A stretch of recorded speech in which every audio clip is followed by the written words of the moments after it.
Hello everyone, my name is Yonathan and I'm from in K5 and today I want to present you my essay. But before continue to my essay, let me tell you about one of the quotes from Lenny Marlina's poem, The Beauty and Strength of Larat Orset Lelimuku from Maluku. The quote is, I am no bloom of tempered seasons, no petal kissed by careful hands. Alright, for my essay, the title was Why Poetry Matter. In an age dominated by speed, efficiency, and the fleeting allure of instant gratification, one may reasonably ask, why does poetry still matter? It may seem archaic in a world that values data over dreams and utility over beauty. Yet, beneath the noise of modernity, poetry endures not as a relic, but as a necessity. Its sense lies not only in its aesthetic beauty, but in its unmatched ability to humanize, provoke thought, and preserve the soul of a civilization. The enduring relevance of poetry finds profound exemplar in the word of Indonesian poet Lenny Marlina, whose writing do more than just capture emotion, they transform it into a force of reflection, resistance, and renewal.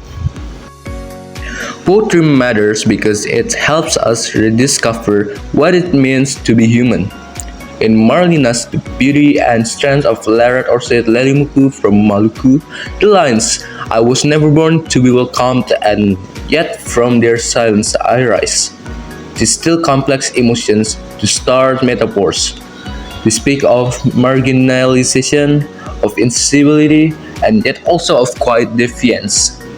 In so doing, the poem transcends cultural boundaries and speaks universally to anyone who has ever felt unseen. Through this metaphor of an indigenous corset, Marina evokes a resilience that resonates beyond botanical imagery. It becomes a symbol of survival in silence and beauty amidst neglect. So here where I found this poem from Suara Anak Negeri, and here the full version of The Beauty and Strength of Larat Orset Lelimuku from Maluku. Furthermore, poetry serves as a language of grief and contemplation, an interior space where lost in dignified and voiced, and the sky weeps in its silence of death. Marlina writes, between unspeakable silences, the sky weeps in its own language, marking the vanishing footsteps, opening paths unimagined. These lines do not merely describe mourning, they personify the sky as a mourner, its tears falling in silence. Such imagery defies conventional explanation. It compels the reader to feel the weight of absence and consider the intangible pathways that death opens in the human experience. In this way, poetry becomes a sacred language, one that fills the void left by speechless sorrow. And here the screenshot of the source from Suara Anak Negeri, and you can see full of them in here. Perhaps most importantly in our fractured world, poetry fosters empathy, solidarity, and the pursuit of peace. Marlina's friendship and humanity for love of peace is a poetic declaration that transcends platitude. It does not merely describe friendship, it constructs it as a force capable of bridging cultural, spiritual, and emotion divides. In the age of division, her words remind us that poetry can be a gentle but insistent call to reconcile, to understand, and to love. And here the source where you can read full of the poetry in Suara Anak Negeri.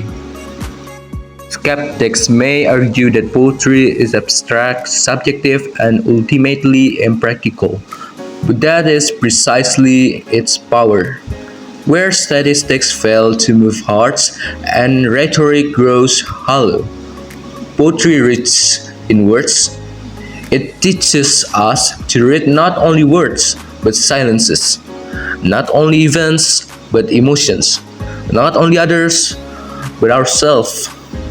Through their intentionally claimed words, Marlena proves that poetry can still be radical, radically tender, radically honest, and radically necessary. In conclusion, poetry matters because it slows us down in a world obsessed with acceleration. It deepens our gaze in a culture focused on surface. It challenges, heals, and awakens. The poems of Lenny Marina stand as luminous evidence that poetry is not a luxury of the past. It is a lifeline for the future. As long as there are truths too deep for prose and wounds too invisible for policy, poetry will remain indispensable to our shared humanity. Here are the references for those three poems that I read, and you can access it by click these links below. Thank you for listening to my essay and my poems. That's all from me, and please forgive me if I had done a mistake.